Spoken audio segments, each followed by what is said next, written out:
Un saludo especial para cada uno de ustedes. Hoy estoy aquí, en este momento, para compartir esa reflexión que hacemos en torno a los textos bíblicos que nos concentrarán mañana en la celebración sacramental. Sí, nosotros los católicos mañana vamos a la Eucaristía. Celebramos el domingo como comunidad, como asamblea. Y tenemos la costumbre de encontrarnos para reflexionar en torno a los textos. No es un hecho predicativo, es un hecho de estudio, un estudio sencillo, tranquilo. Hoy no estoy en directo porque a esta hora se está realizando el retiro Humanos, una experiencia espiritual bien barranquillera. Entonces, por eso no estoy en directo, pero quise hacer un video en el que comparta con ustedes las ideas fundamentales de las lecturas de este domingo. La primera está tomada del libro de la sabiduría, del capítulo 12, versículo 13 y versículos 16 al 19. Yo tengo que decir varias cosas del libro de la sabiduría. Lo primero es que este libro fue escrito hacia finales del siglo II o inicios del siglo I antes de Cristo, en plena época griega, en plena época en la que está dominando esa región del mundo el imperio griego. Este libro está presente en la Biblia que usaban en las literaturas o en los libros sagrados que usaban los judíos que vivían en la diáspora. Es decir, aquellos que no hablaban hebreo, que eran miembros del pueblo de Dios, que eran judíos, pero no hablaban hebreo. Y entonces ellos leían este texto de la sabiduría que fue escrito en griego. Por eso decimos que pertenece al canon de Alejandría, es decir, al canon que usaban los judíos de la diáspora.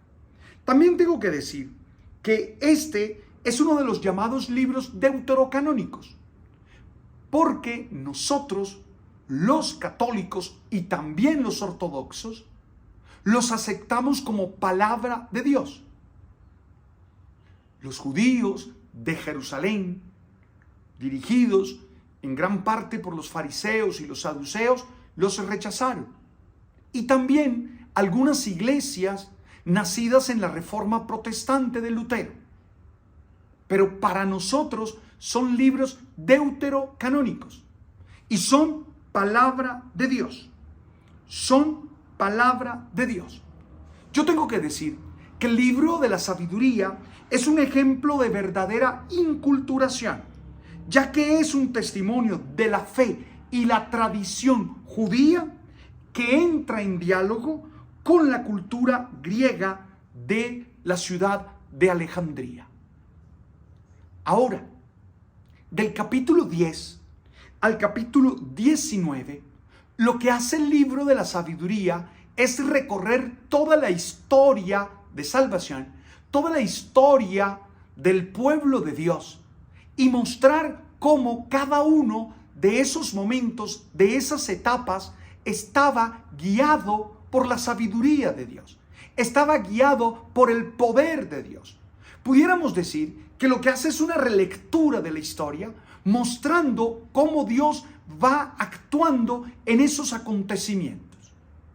Nuestra lectura de hoy está en ese apartado. Vamos a leer qué dice el texto. No hay más Dios que tú, Señor, que cuidas de todas las cosas. No hay nadie a quien tengas que rendirle cuentas de la justicia de tus sentencias. Tu poder es el fundamento de tu justicia, y por ser el Señor de todos, eres misericordioso con todos.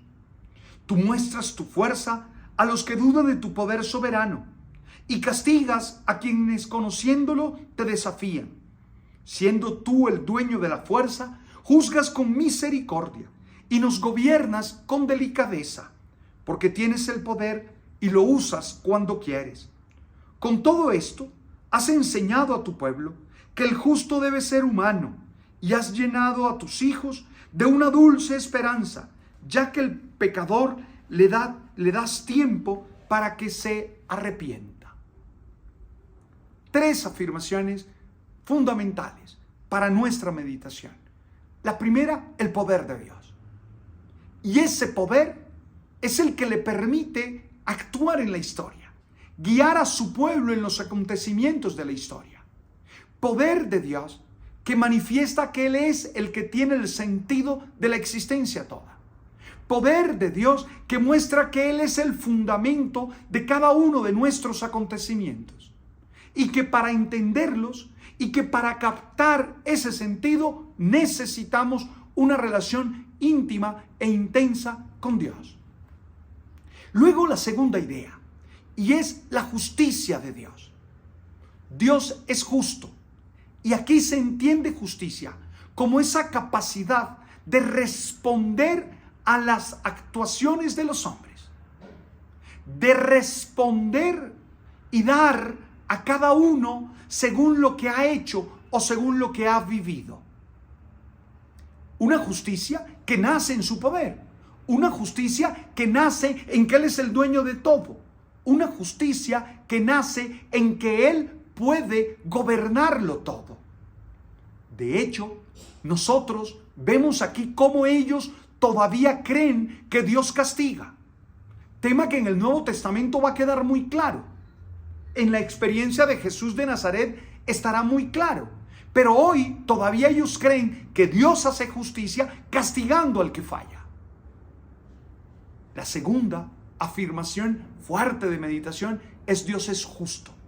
Y yo entiendo hoy la justicia de Dios desde el amor, desde el perdón, desde la bendición, que ya comienza a asomarse aún en este texto, porque la tercera afirmación es la misericordia de Dios. Deja claro que aunque el pecador, según ese momento de la historia de salvación, merece el castigo, Dios abre una puerta. Dios abre una puerta para que pueda arrepentirse y reciba el perdón. El texto de la sabiduría nos permite 3 afirmaciones para reflexionar. Dios que es poderoso, Dios que es justo y Dios que es misericordioso.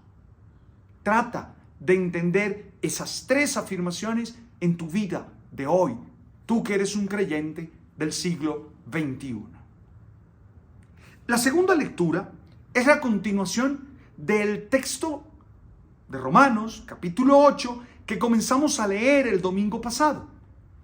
Ustedes saben que la carta a los romanos es el evangelio de Pablo. De alguna manera es su reflexión, es su construcción teológica. Si las otras cartas están muy matizadas por las situaciones pastorales, esta es toda una construcción de lo que él entiende de Jesús de Nazaret, de la manera como él capta el acontecimiento Cristo en toda la historia de salvación. También decíamos el domingo pasado que el capítulo 8 es el capítulo que habla de la vida en el Espíritu, que habla de la vida en el Espíritu. Y nosotros el domingo pasado veíamos cómo él usaba la metáfora de los gemidos para decirnos que la creación gime pidiendo al Dios vivo y verdadero, y que los seres humanos gemimos pidiendo que Dios también nos dé la plenitud. Veamos lo que dice el texto de hoy. Es el capítulo 8, versículos 26 al 27 de Romanos. El Espíritu nos ayuda en nuestra debilidad, porque nosotros no sabemos pedir lo que nos conviene, pero el Espíritu mismo intercede por nosotros con gemidos que no pueden expresarse con palabras. Y Dios, que conoce profundamente los corazones, sabe lo que el Espíritu quiere, porque el Espíritu ruega conforme a la voluntad de Dios por los que le pertenecen. Si tú te das cuenta, este pedazo del capítulo 8 de Romanos es sustancioso y complementa las lecturas que hacíamos la semana pasada. Yo sé que es corto, pero es bastante sustancioso, ya que nos muestra cómo es que Dios está pendiente de nosotros. ¿Recuerdan ustedes que el domingo pasado yo insistía en los dos gemidos? El gemido nuestro, porque no somos todavía lo que estamos llamados a ser, y el gemido de la creación, que pide la plenitud. Hoy el texto nos recuerda tres cosas que yo quiero dejarte muy puntualmente para tu reflexión personal. La primera, el Espíritu nos ayuda en nuestra debilidad.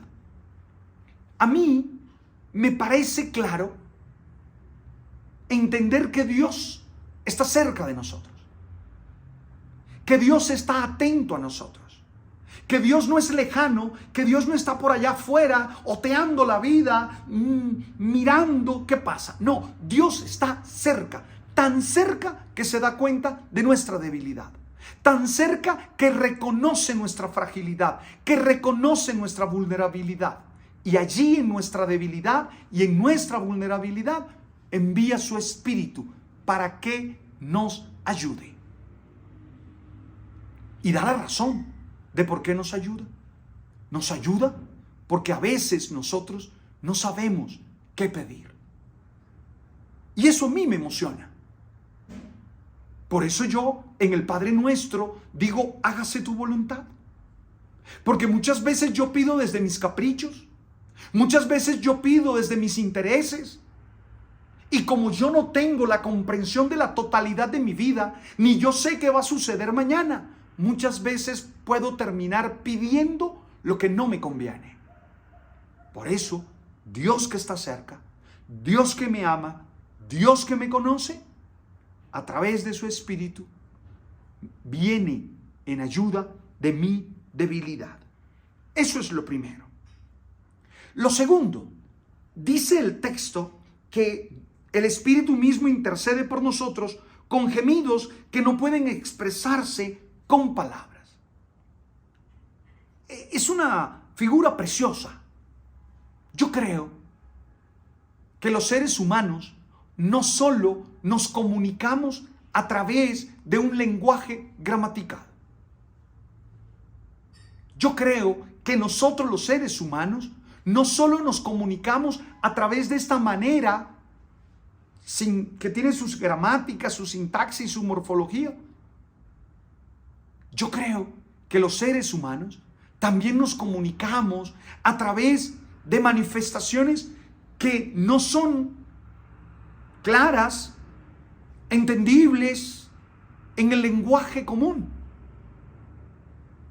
Yo no sé si han visto cómo habla un papá con su hijo. Agugú, guegué, tututú, se están comunicando, pero se están comunicando a través de una comunicación que no es gramaticada. Ahí entiendo yo el don de lenguas. Yo no creo que todo el que dice tener don de lenguas tiene don de lenguas. Yo realmente soy muy escéptico de algunas experiencias de esas, donde los oigo decir cosas que me asustan. Pero yo sí creo que hay creyentes y que todos pudiéramos tener la posibilidad en algún momento de oración de comunicarnos con Dios, de expresarle nuestro dolor, de dejar que el Espíritu abra nuestro corazón y nos conectemos con Él a través de gemidos, a través de expresiones que no son gramaticadas, que no son muy claras a nivel de sintaxis, a nivel de morfología, a nivel de lenguaje. Yo sí creo eso. Creo que tenemos que ser serios y respetuosos, pero sí creo que hay momentos en los que el Espíritu que viene en nuestra ayuda por nuestra debilidad nos hace expresarnos en manifestaciones que no son fáciles de entender. Y lo tercero, y Dios que conoce profundamente los corazones sabe lo que el Espíritu quiere decir. Y eso me parece bello. Cuando me expreso en eso no gramaticado, Dios me entiende. Dios sabe qué quiero. Dios sabe que necesito. Dios sabe que es necesario para mi vida. ¿Sabes por qué? Porque Él me conoce. Porque Él conoce mi corazón y conoce mi vida. ¿De acuerdo? Tengamos eso claro. El Evangelio de hoy presenta 3 parábolas. Una primera parábola en la que hay aún una explicación y otras 2 parábolas muy chiquititas. Yo tengo que decir que las parábolas no son alegorías. Las alegorías son comparaciones bastante trabajadas, en las cuales cada elemento de la alegoría, cada elemento de la comparación tiene un significado, tiene un sentido. La parábola no es eso. La parábola es una comparación menos elaborada. Y por eso, para entender la parábola, no tengo que ir a ver cada uno de los elementos, sino lo que tengo es que entender el meollo, el centro de significado que tiene. A mí me parece que un error que se comete muchas veces es tratar de leer las parábolas como alegorías. Y entonces comienzan a decir, es que esto significa esta parte, esto significa esto significa esto. No, de hecho la lectura que se hace de la parábola de hoy es muy alegórica. Y yo no creo que esté bien. Yo creo que lo que tenemos es que atrapar el sentido del texto. Porque al fin y al cabo, la parábola siempre es una comparación que nos muestra algo indebido, algo raro, algo extraño. Vamos a leer la primera parábola.